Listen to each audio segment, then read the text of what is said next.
الحمد لله نحمده ونستعينه ونستغفره ونؤمن به ونتوكل عليه ونعوذ بالله من شرور أنفسنا ومن سيئات أعمالنا من يهده الله فلا مضل له ومن يضلله فلا هادي له ونشهد أن لا إله إلا الله وحده لا شريك له ونشهد أن سيدنا ومولانا محمدا عبده ورسوله بالهدى ودين الحق أرسله صلى الله تعالى عليه وعلى آله وأصحابه وأزواجه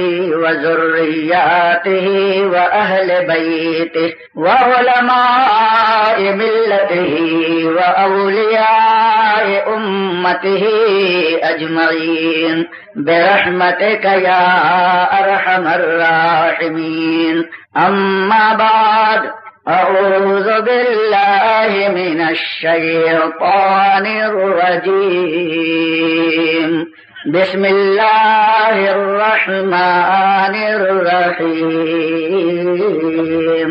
إن الله على كل شيء قدير. صدق الله مولانا العظيم. إن الله وملائكته يصلون على النبي يا أيها الذين آمنوا صلوا عليه وسلموا تسليما. اللهم صل على سيدنا ومولانا محمد معدن الجود والكرم وآله وأصحابه وبارك وسلم صلاة وسلاما عليك يا رسول الله، يا حبيب الله، يا نبي الله، يا زينة عرش الله، يا عروس مملكة الله، يا سراج أفق الله، یا نورا من نور اللہ. اعلیٰ حضرت مجدد اعظم امام احمد رضا، ہم سب کے رضا، پیارے رضا اور اچھے رضا، رضی اللہ تعالی عنہ و ارواہ عنا. پیر پیراں، میر میراں، شاہ جیلاں، محبوب یزداں، سیدنا غوث اعظم رضی اللہ تعالی عنہ کی بارگاہ عظمت میں خراج عقیدت پیش کرتے ہوئے یوں عرض پرداز ہیں: یا غوث، شکر کے جوش میں جو ہیں وہ تجھے کیا جانے. شکر کہتے ہیں ایک مقام ہے جو عارفوں اور ولیوں کو حاصل ہوتا ہے. اس میں ہوش اور خرد سے دور ہوتے ہیں، وہ عرفان کے دریا میں غوطہ زن ہوتے ہیں. ابھی میں اس کی تشریح نہیں کر رہا ہوں. اور ویسے لغوی معنی میں شکر کہتے ہیں بے ہوشی کو، نشے کو. فرماتے ہیں شکر کے جوش میں جو ہیں وہ تجھے کیا جانے، اور خضر کے ہوش سے پوچھے کوئی رتبہ تیرا. شکر کے جوش میں جو ہیں وہ تجھے کیا جانے، اور خضر کے ہوش سے پوچھے کوئی رتبہ تیرا. یہ خضر کون ہے؟ یہ قوم بنی اسرائیل سے تعلق رکھتے ہیں. قوم بنی اسرائیل، اختلاف ہے کہ وہ نبی ہے یا ولی ہیں، لیکن ولایت میں تو کسی کو اختلاف نہیں. اور حضرت خضر کو اللہ نے ایسی لمبی زندگی دی ہے کہ وہ بہت سے انبیاء کرام کی خدمت میں حاضر ہوئے ہیں، ان کے مقام اور درجے سے واقف ہیں. حضور اکرم صلی اللہ علیہ وسلم کی زیارت کی ہے. حضرت خضر علیہ السلام تمام روئے زمین کے ولیوں کی بارگاہوں میں تشریف لے جاتے ہیں اور ان سے ملاقاتیں فرماتے ہیں اور اللہ کی دی ہوئی ڈیوٹی کو پورا کرتے ہیں. غوث پاک رضی اللہ تعالی عنہ کی بارگاہ میں بھی وہ آتے تھے اور سارے صحابہ سے لے کر اور غوث پاک تک جتنے ولی آئے سب کو جانا، سب کو پہچانا، سب کو دیکھا. اگر وہ فیصلہ کر دیں تب تو بڑا پرفیکٹ ججمنٹ ہوگا. اس لیے اعلیٰ حضرت فرماتے ادھر ادھر مت جاؤ، شکر کے جوش میں جو ہیں وہ تجھے کیا جانے. خضر کے ہوش سے پوچھے کوئی رتبہ تیرا، خضر کے ہوش سے پوچھے کوئی رتبہ تیرا. بہجت الاسرار شریف کی روایت ہے کہ حضرت خضر جب کسی ولی کے پاس جاتے اور وہ ولی حضرت خضر سے نصیحت کا طلبگار ہوتا کہ اے سیدنا خضر مجھے کچھ نصیحت کیجیے، تو حضرت خضر ایک نصیحت کرتے تھے کہ اگر تم فلاح دارین چاہتے ہو، دین دنیا کی بہبودی اور فلاح کامیابی چاہتے ہو، تو شیخ عبد القادر کی صحبت کو لازم پکڑ لو.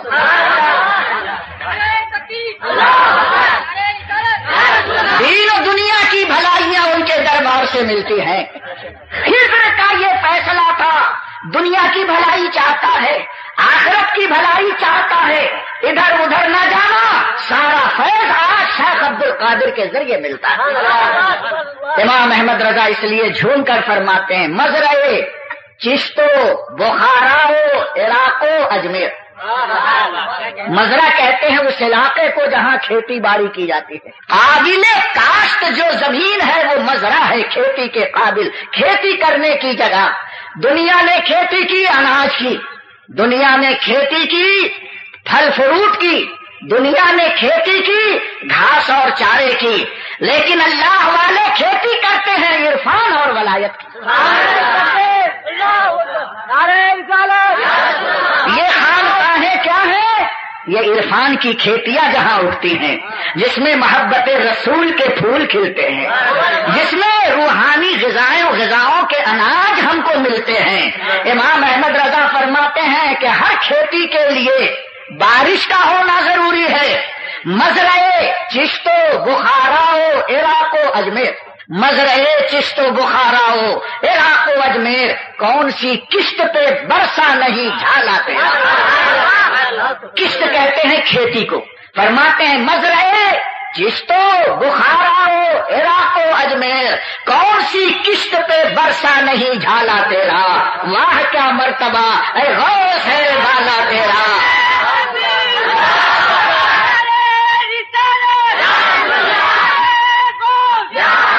واہ کیا مرتبہ اے غوث ہے بالا تیرا.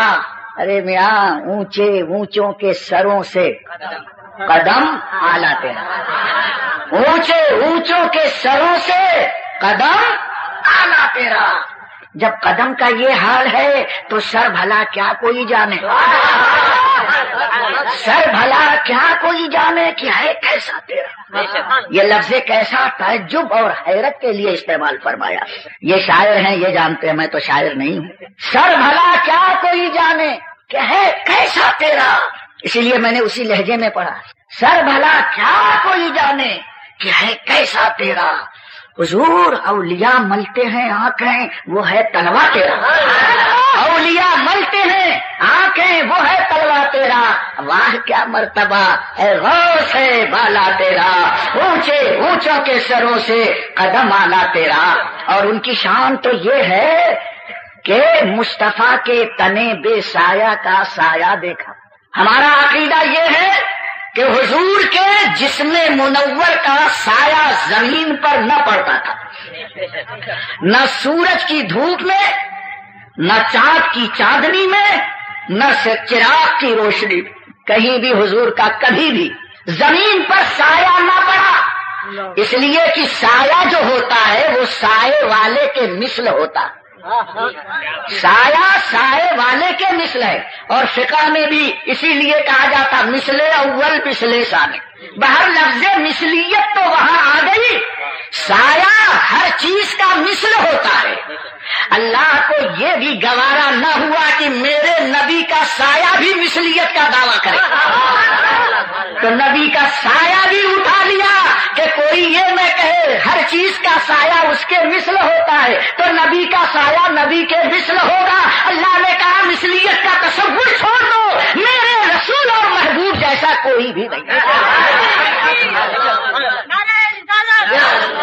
اسی لیے جگہ اعلیٰ حضرت فرماتے ہیں وہ کماری پاک مریم، وہ کنواری پاک مریم وہ نفخت فیہ کا دم، وہ کنواری تھی، پاک دامن تھی، لیکن اللہ نے ان کے شکم اطہر میں کلیم اللہ کی روح پھونک دی، نفخت فیہ قرآن مجید نے فرمایا۔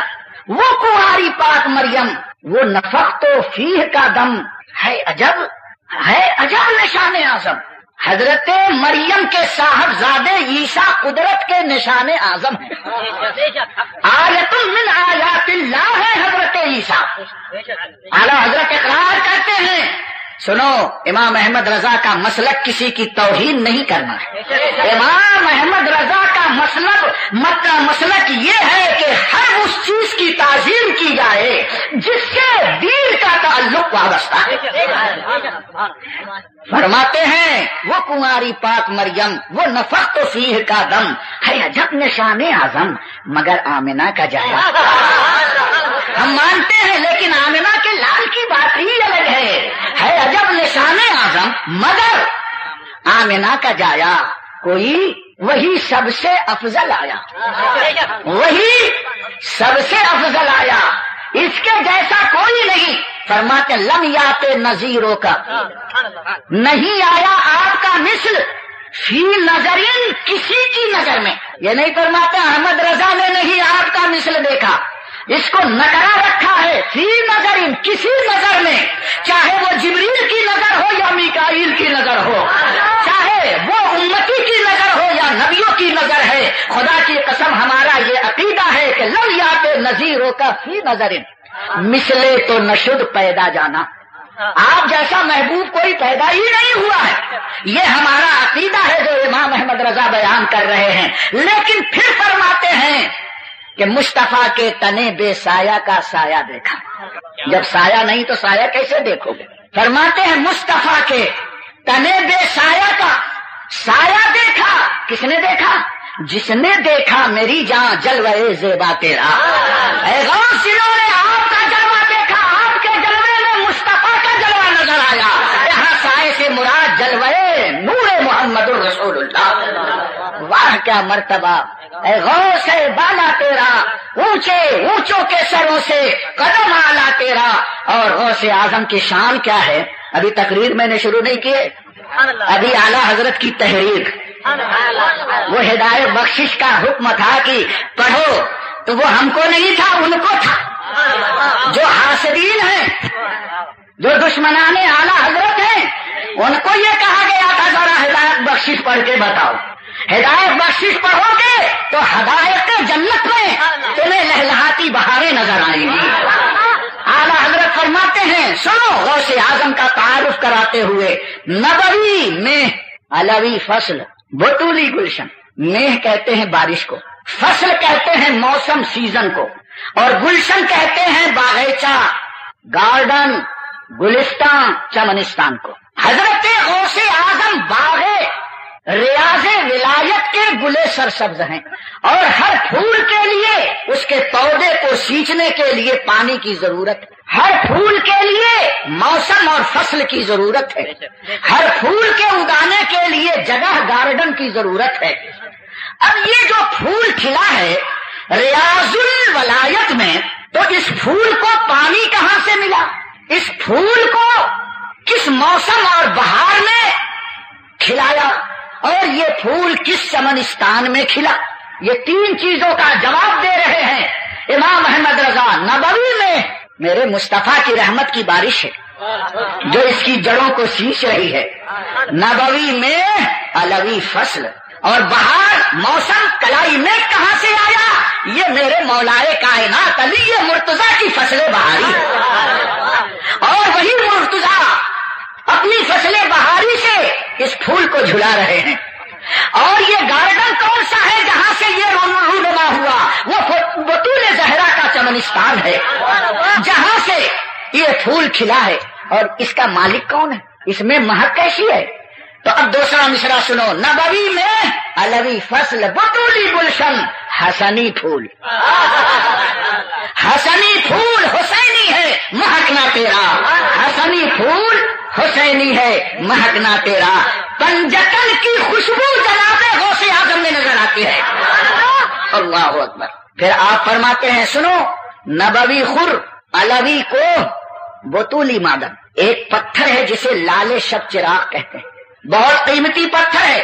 یہ بدخشاں کی پہاڑی میں پیدا ہوتا ہے، اور اس کے پیدائش کا قدرتی پروسیجر یہ ہے کہ آسمان پر جب سورج نکلتا ہے اور ان پتھروں پر پڑتا ہے تو سورج تو بہت دور ہے، لیکن اس کی گرم گرم کرنیں ان پتھروں کے سینے تک اپنا فیض اور جوہر پہنچاتی ہیں. تو وہ پتھر اپنا رنگ چھوڑ کر کے لال رنگ اختیار کر لیتا ہے، اور اس میں اتنی چمک پیدا ہوتی ہے کہ اندھیری رات میں اس کا ایک ٹکڑا رکھ دیا جائے تو اپنے ماحول کو وہ منور کر دیتا ہے. اندھیرے کمرے میں چراغ کی ضرورت نہیں، اس پتھر کا ایک ٹکڑا رکھ دو تو پورا کمرہ جگمگانے لگے، اور بڑی ہی مسرور کن سحر آگی اس کی روشنی رومانٹک ہوتی ہے. فرماتے ہیں کہ اس بدعمالیوں کی تاریکی میں میرا غوث ولایت کی دنیا کا لال شب چراغ بن کر کے چمک رہا ہے. تو پھر سوال یہ پیدا ہوتا، لال شب چراغ کے لیے خورشید اور سورج کے کرن کے فیض کی ضرورت ہے. اس کو کس سورج نے لال بنایا، اور یہ کس پہاڑ میں پیدا ہوا، اور یہ کس کھدان سے نکالا گیا؟ تو فرماتے ہیں نبوی خر، خورشید کا مخفف ہے خر، نبوی خر علوی کو، علی مرتضیٰ کا پہاڑ ہے، مصطفیٰ کا سورج چمک رہا ہے. اور کھدان کون سی ہے؟ بطولی معدن، بطول زہرا کی کھدان کا یہ لال ہے.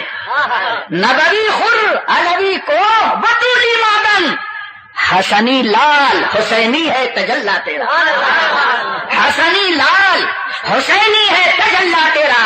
یہ سرخ سرخ اس میں جو چمک ہے یہ کس کی ہے؟ شہید کربلا کے خون شریف اور خون مقدس کی چمک ہے. یہ حسن کا لال ہے اور حسین کی چمک نظر آ رہی ہے. آگے فرماتے ہیں نبوی ذل علوی برج بطولی منزل، چاند چمکتا ہے، اللہ نے اس چاند پر سورج کا ریفلیکشن ڈالا تو یہ چاند چمکنے لگا. یہ چاند 12 برجوں میں پورے سال گردش کرتا ہے. ہر مہینہ ایک برج اللہ نے آسمان میں بنائے ہیں جو چاند جس میں سفر کرتا ہے. اور قرآن بھی فرماتا ہے وَالسَّمَاءِ ذَاتِ الْبُرُوجِ، قسم ہے اس زمانے کی جو برجوں والا ہے. اس میں 12 برج اللہ نے آسمان میں رکھے. ہر مہینہ چاند ایک برج میں سفر کرتا ہے، اور جب سال کمپلیٹ ہو جاتا ہے تو ایک منزل میں آ کر ٹھہرتا ہے، اور پھر اس منزل سے دوسرا دورہ شروع ہوتا ہے. تو چاند کے لیے 12 برج بھی ہیں، چاند کے لیے منزل بھی ہے، اور چاند کے لیے سورج کا انعکاس اور ریفلیکشن بھی ہے.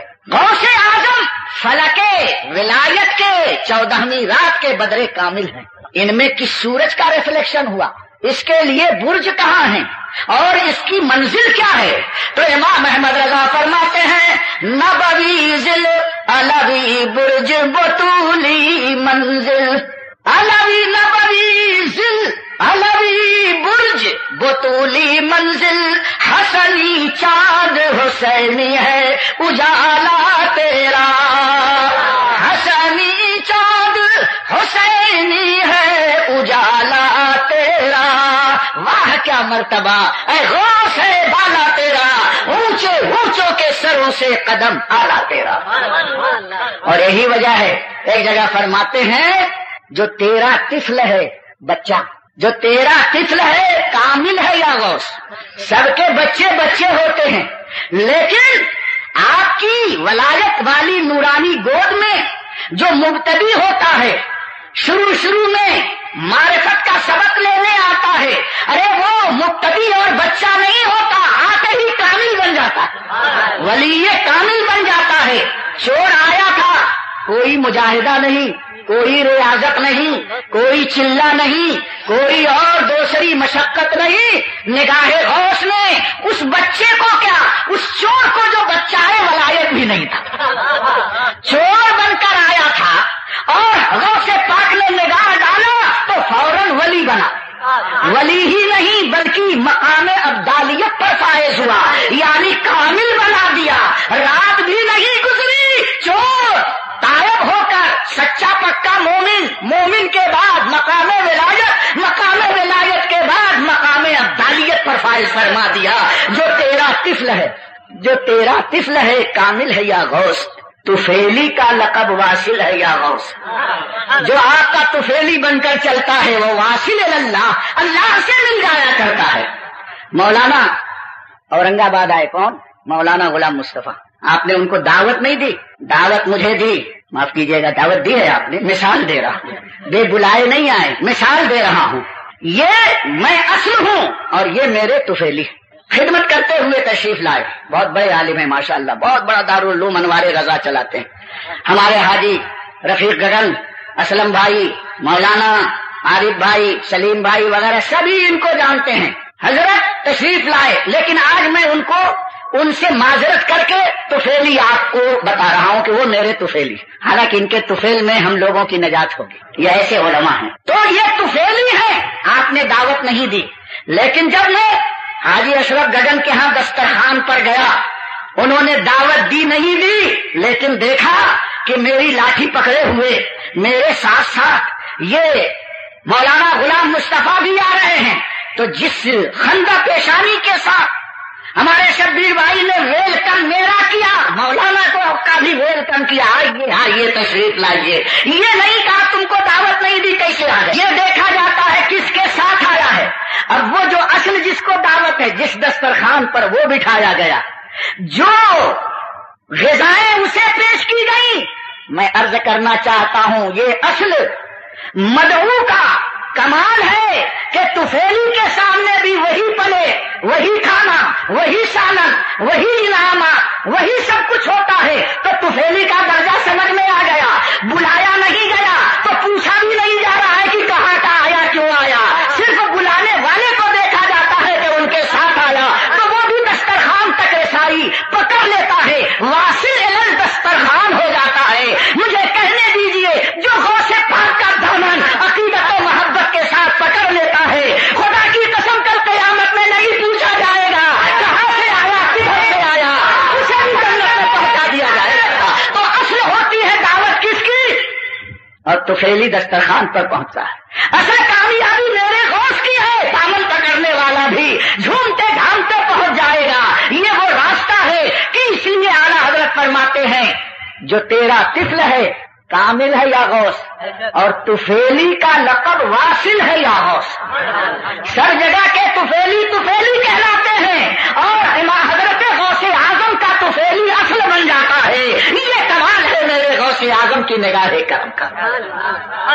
اور یہ کون لوگ ہیں غوث اعظم؟ سوچو تب سمجھ میں بات آئے گی۔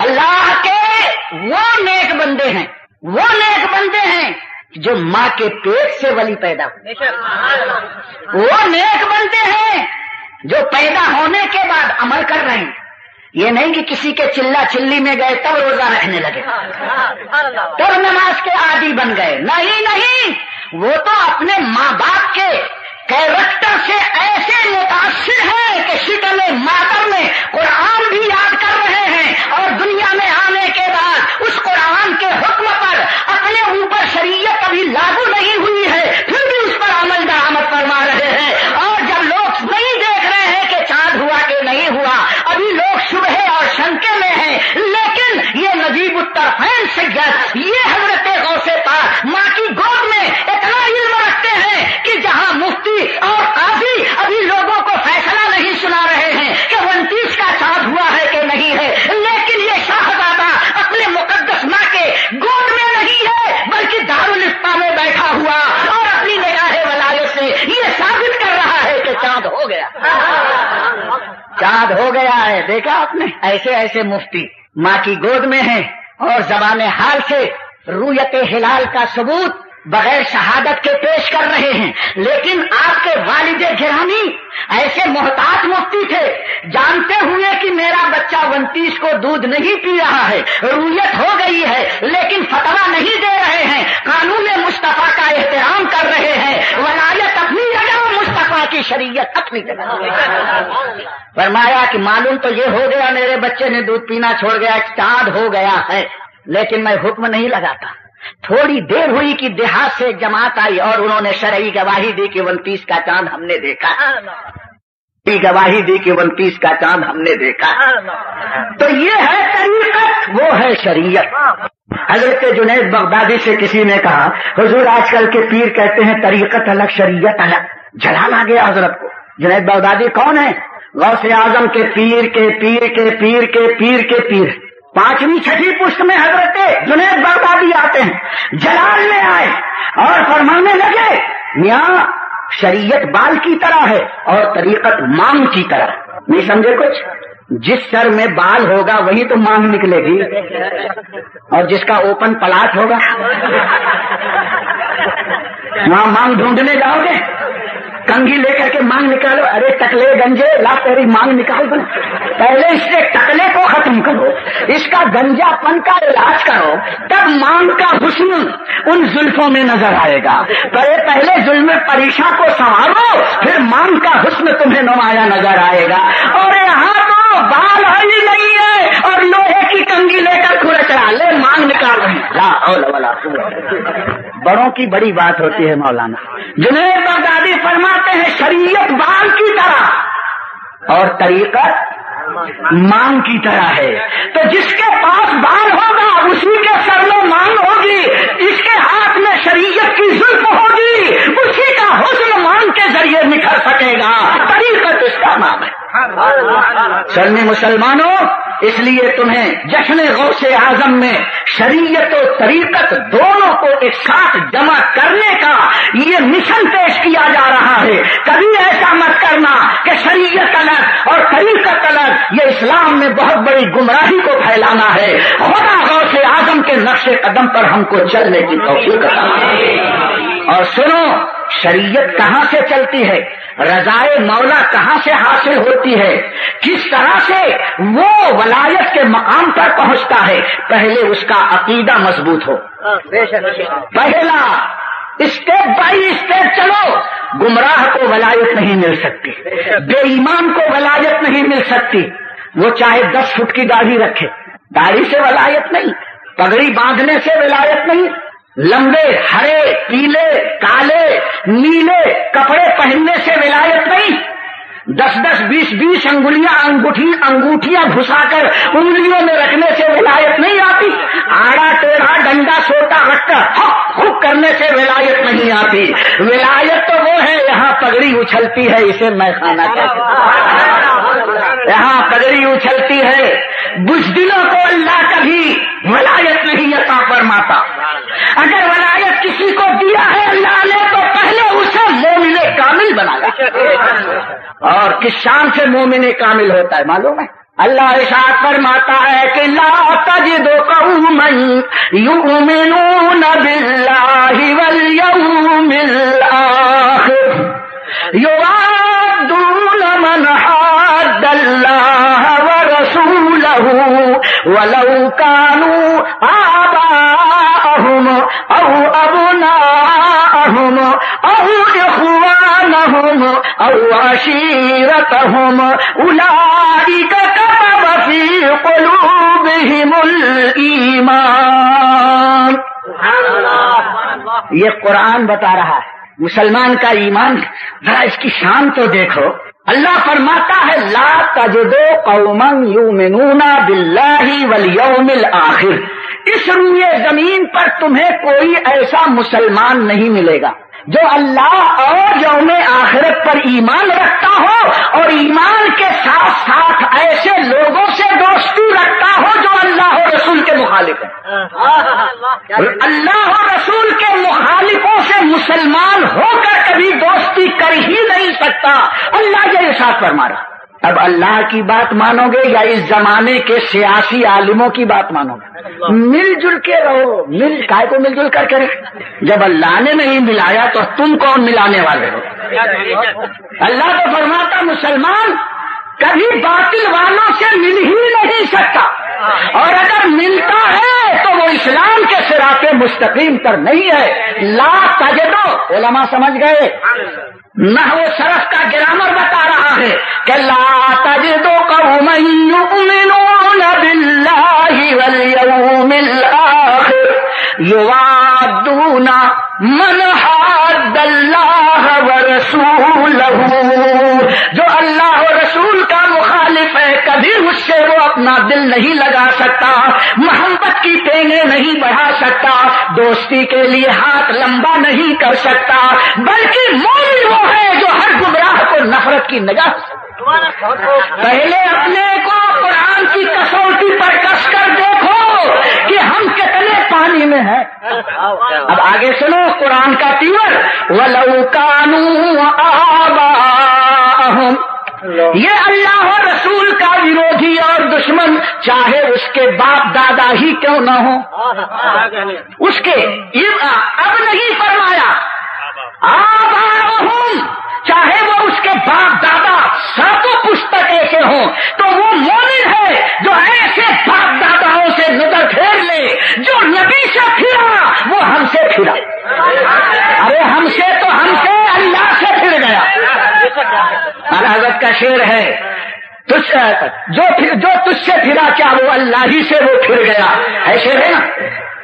میں عرض کرنا چاہتا ہوں اللہ فرماتا وَلَوْ كَانُوا آبَاءَهُمْ، چاہے وہ اس کے باپ دادا کیوں نہ ہو، یہ اوپر والوں کا ذکر، اب نیچے والوں کو دیکھو، او ابناءہم، چاہے وہ اس کی اولاد میں بیٹا ہو، پوتا ہو، نواسا ہو، نیچے تک اگر بیٹا بھی نبی کا غدار ہو گیا تو باپ کی یہ ذمہ داری ہے کہ ایمان بچانا ہے تو ایسے بیٹے سے قطع تعلق کرے۔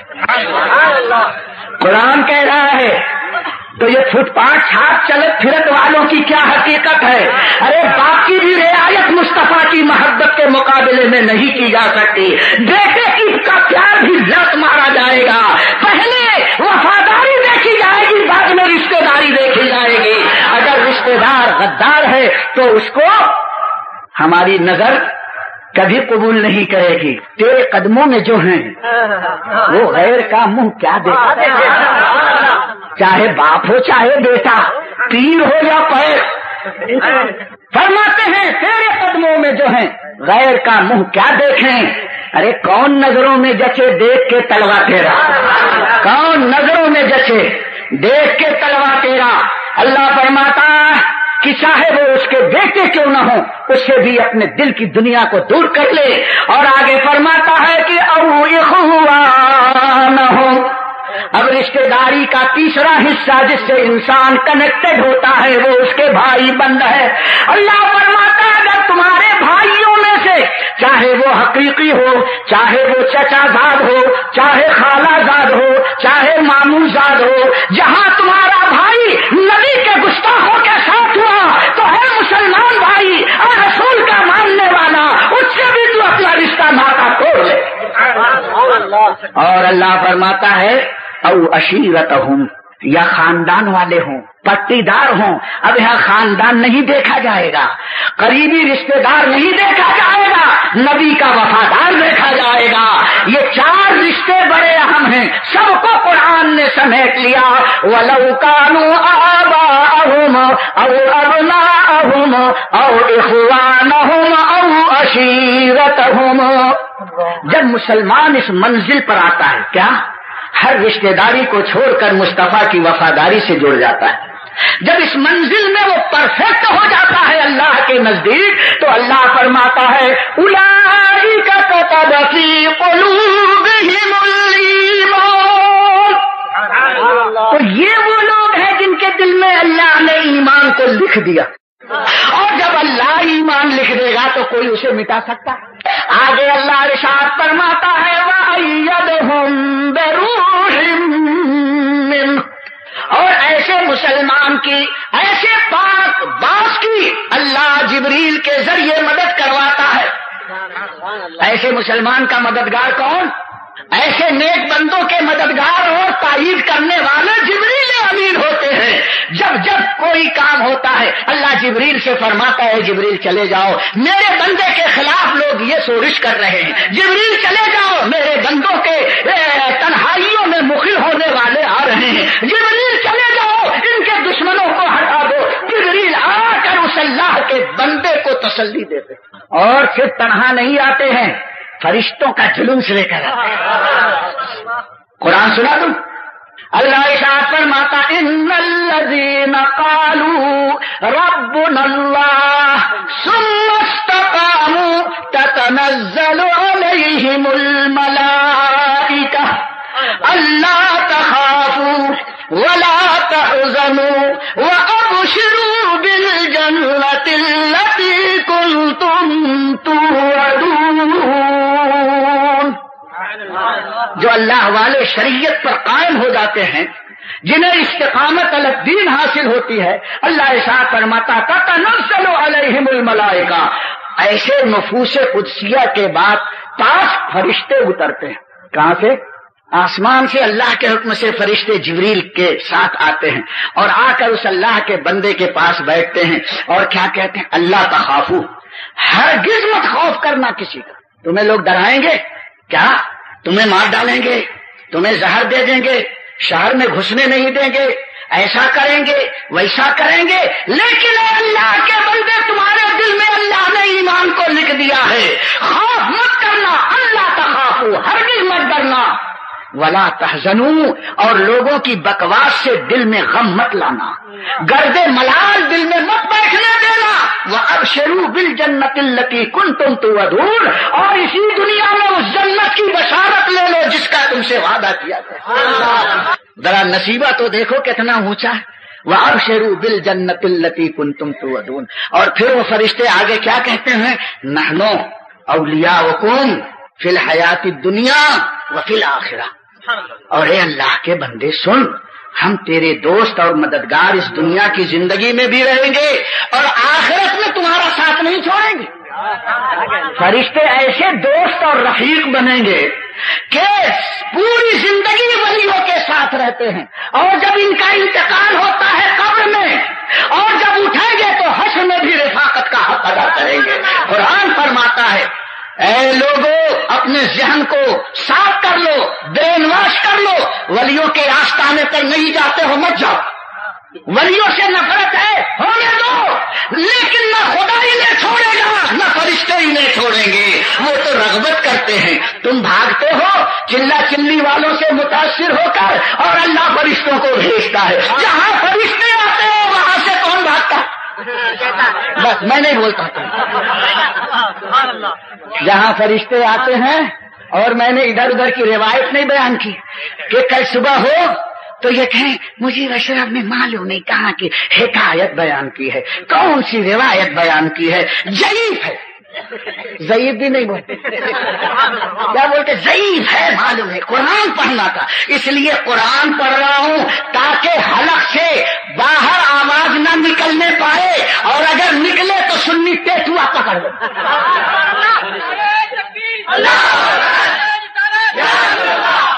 اللہ فرماتا ہے، اور ہم کھل کے کیوں بولتے ہیں؟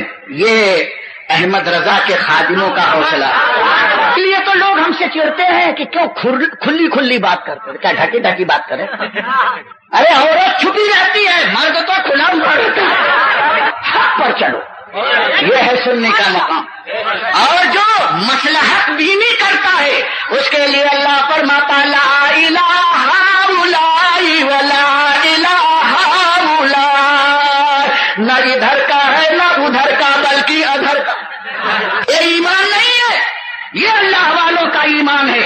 فرشتے آ کر کہتے ہیں غم مت کھانا، نحن اولیاؤکم فی الحیات الدنیا وفی الآخرہ، ہم تمہارے دوست دنیا میں بھی رہیں گے آخرت میں بھی رہیں گے۔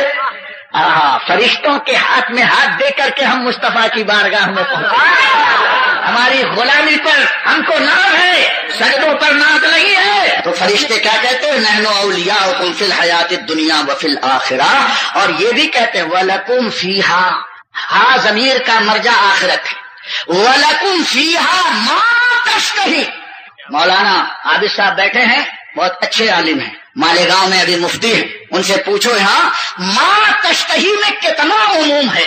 استغراق ہی استغراق ہے کہ جب ہم سوچتے ہیں تو ہم پر استغراق کی کیفیت طاری ہو جاتی ہے۔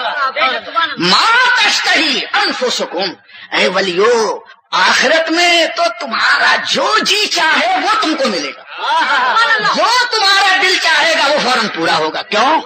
دنیا میں اللہ کا ولی رہتا ہے تو جو اللہ چاہتا ہے ولی وہ کرتا ہے، اپنی خواہش چھوڑ دیتا ہے، تو اس کا صلہ یہ ملے گا کہ آخرت میں جو ولی چاہے گا وہ اللہ کرے گا۔ یہ نص قطعی ہے، کوئی انکار نہیں کر سکتا۔ ہم ولیوں کو نہیں بڑھا رہے ہیں، اللہ بڑھا رہا ہے۔ وَرَفَعْنَا لَكَ ذِكْرَكَ کا ہے سایہ تجھ پر، بول بالا تیرا، بول بالا ہے تیرا، ذکر ہے اونچا تیرا۔ یہ غوث پاک کی منقبت کا شعر ہے، لوگ نعت میں بھی پڑھتے ہیں اس کو۔ بول بالا ہے تیرا، ذکر ہے اونچا تیرا، یہ ولیوں کا ذکر اللہ اونچا کرنا۔ وَلَكُمْ فِيهَا مَا تَشْتَهِي أَنفُسُكُمْ، اور تمہارے لیے وہ سب کچھ ہے جو تمہارا دل چاہے۔ اگر غوث پاک چاہ لے کہ اورنگ آباد والے، آج کون سی تاریخ ہے؟ اجی چاند کی بتاؤ۔ ہاں، وہاں انگریزی تاریخ نہیں بولی جائے گی، وہاں چاند کی بولی جائے گی، شرعی تاریخ۔ آج ہے 9 تاریخ ہے، 9 کے 10 لگ گئی، 10 اکائی ختم، دہائی شروع۔ غوث پاک کہہ دیں گے، فرما دیں گے میرا دل چاہتا ہے مولا، اورنگ آباد شادی محل کے گراؤنڈ میں اورنگ آباد کے سنی مسلمان میرا جشن منا رہے تھے، میرا دل چاہتا ہے مولا انہیں بخش دے۔ اگر اتنا فرما دیں گے تو ماں تشتہی میں یہ بھی رکھ، جو چاہیں گے اللہ پورا کر دے گا، ان کی دعا سب وہاں پوری کی جائے گی۔ غوث پاک فرما دیں کہ مجیب اشرف میرا ذکر کر رہا تھا، مولا اس گنہگار ناچیز کو بخش دے، تو ایمان بتاتا ہے کہ ما تشتہی انفسکم، جو دل چاہے گا ولیوں کا واللہ پورا کرے گا۔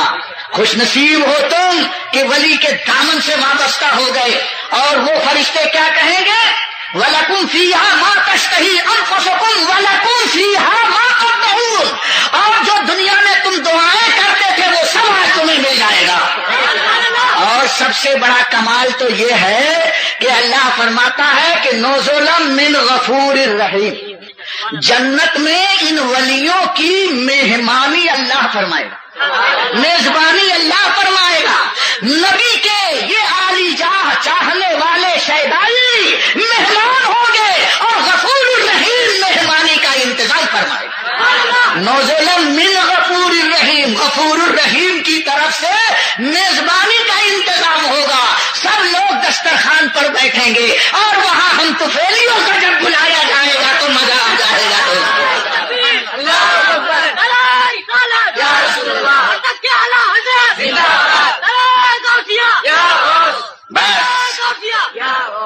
جو لوگ نہ طفیلی ہیں نہ غفیلی ہیں، ان کا کیا حال ہوگا؟ وہ کچھ بھی ہو، ہم کو کیا لینا دینا؟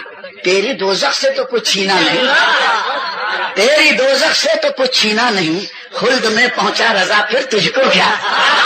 تیری دوزخ سے تو کچھ چھینا نہیں، خلد میں پہنچا رضا پھر تجھ کو کیا؟ یہ ہے وہ لوگ جو وفاداری پر مرتے ہیں اور رشتہ داری کو توڑتے ہیں۔ اگر وہ غدار رسول ہے تو جبریل اس کی مدد کرتے ہیں، فرشتے لے کر آتے ہیں، اور دنیا میں تو یہ شان ان کی ہوتی ہے۔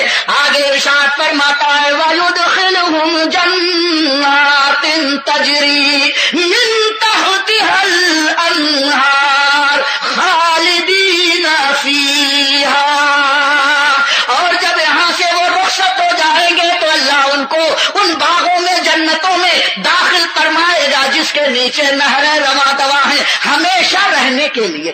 یہ کیوں فرمایا خالدین؟ ایک گھس گیا تھا، نہیں گھسا تھا، بہت دن تک رہا، فرشتوں کا بڑا بڑا اجتماع کرتا تھا اور خود حضرت جی بن کر بیٹھتا تھا، جنت کی نہر کا پانی غٹا غٹ پیتا تھا، جنت کے انار کھاتا تھا، فرشتے چھیل چھیل کر کے سونے چاندی کے پلیٹ میں دیتے تھے۔ استاذ محترم حضرت جی لیجیے، خوب کھایا پیا یوں ہو گیا، اور جب نبی کا گستاخ بنا، حالانکہ اللہ جانتا تھا کہ یہ گستاخی کرے گا لیکن رہنے دیا، رہ لے، تو خالدین میں سے نہیں ہے، خارجین میں سے ہے، تو یہاں رہ کے نکلے گا تو دنیا میں جو پیدا ہوں گے تیری ذلت کو دیکھ کر سنبھل جائیں گے کہ نبی کا گستاخ کتنا مردود ہوتا ہے۔ اللہ نے اس کو نکالا، کس کو؟ کہاں سے؟ تو جنت میں تھا لیکن خالدین میں نہیں تھا، خارجین میں تھا. ہم جنت میں نہیں ہے لیکن خالدین میں ہے. ارے رہ کر نکالا گیا، ہم نے رہ کر بلائے جائیں. اور کس شان سے بلائے جائیں گے معلوم ہے کہ نہیں؟ ارے سنو اور خوب نمازیں کل سے پڑھنا. شکریہ. سجدے پر سجدہ کرو، اس سے بڑا انعام اور کیا ہے؟ اللہ فرماتا وسیق الذین اتقوا ربهم الى الجنة زمرا حتى اذا جاءوها وفتحت ابوابها وقال لهم خزنتها سلام علیکم طبتم فادخلوها خالدین. اللہ فرماتا ہے جو خدا سے ڈرتے ہیں، اپنے رب کی خشیت دل میں رکھتے ہیں، انہیں قیامت میں جوق در جوق پورے جلوس کے ساتھ لے جایا جائے. اکیلے ہم جنت میں نہیں جائیں گے. یہ جلوس کچھ نہیں ہے جی، ایسے بڑے بڑے جلوس ہوں گے. امام احمد رضا کا جلوس ہے، مصطفیٰ رضا کا جلوس ہے، اس سے بڑا خواجہ ہند کا جلوس، اس سے آگے غوث الورا کا جلوس، اور سب کی قیادت محمد الرسول اللہ. اس شان سے سننی چلیں گے جھومتے جھامتے پل صراط پر. اور اعلیٰ حضرت جھوم کر کہتے ہیں اہل صراط روح امی کو خبر کریں. پل صراط کی ڈیوٹی دینے والے فرشتے جلدی جا کر کے جبریل کو بتا دے معراج میں وعدہ لیا تھا کہ میں امت محمدیہ کے گزرنے کے وقت اپنا پر بچھاؤں گا. تو اعلیٰ حضرت فرماتے ہیں اہل صراط روح امی کو خبر کرے جاتی ہے امت نبوی فرش پر کرے. اپنا پر آپ بچھا دے، ہم گزر رہے ہیں، جبریل آنا ہے تو آ جاؤ، اور مصطفیٰ سے جو ایگریمنٹ کیا ہے اسے پورا کر لو. اہل صراط روح امی کو خبر کریں جاتی ہے امت نبوی فرش پر کریں. تو جبریل آ کے اپنا پر بچھائیں گے. پھر اعلیٰ حضرت جھوم کر دوسری دعا کرتے ہیں پل سے اتارو راہ گزر کو خبر نہ ہو.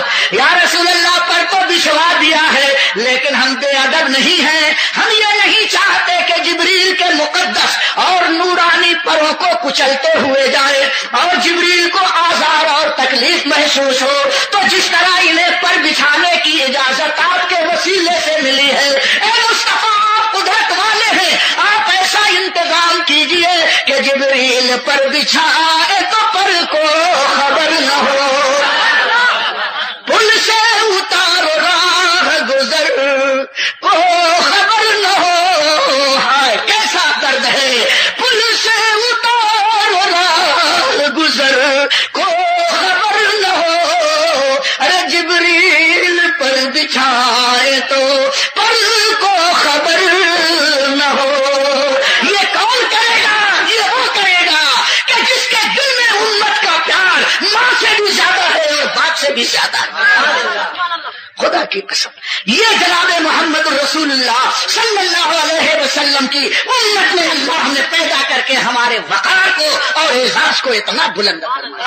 سلام علیکم طبتم فادخلوها خالدین. چلو اب جنت میں داخل ہو جاؤ ہمیشہ رہنے کے لیے. ہمیشہ رہنے کے لیے. کیا بات بند کر دوں؟ ہاں ارے پانی نہیں، ہم لوگ تو شربت محبت رسول پیتے ہیں. دیکھو ہمارے علماء نہ چائے پیتے ہیں اور نہ پانی پیتے ہیں. ہم نبی کی چاہ اور محبت رسول کا شربت، یہ دو چیزیں مل جائیں تو ہر چائے بیکار. اور یہ چاہ ایسی ہے نبی کی کہ جسے مل گئی اس کا دل مدینہ نہیں جنت کی بہاروں کا حامل بن گیا. فرشتے کہیں گے طبتم فادخلوها خالدین. جب ہم کو یہ کہہ کر کے فرشتے جنت میں داخل کریں گے تو ہم لوگ بھی بڑے ہوشیار ہیں، ہم دیوانہ نہیں ہیں. ہماری ہوشیاری کا بھی قرآن مجید ذکر کر رہا ہے. دولت آباد میں روشنیاں آئی تھی اور اس کی چمک دمک بریلی کے مینارے میں روشن ہوئی اور وہ روشنی اب سب کو بھیج رہی ہے، سب کو سپلائی کی جا رہی ہے. اورنگ آباد والوں، یہ بریلی کا احسان ہم نہیں کہتے ہیں بلکہ یہ بریلی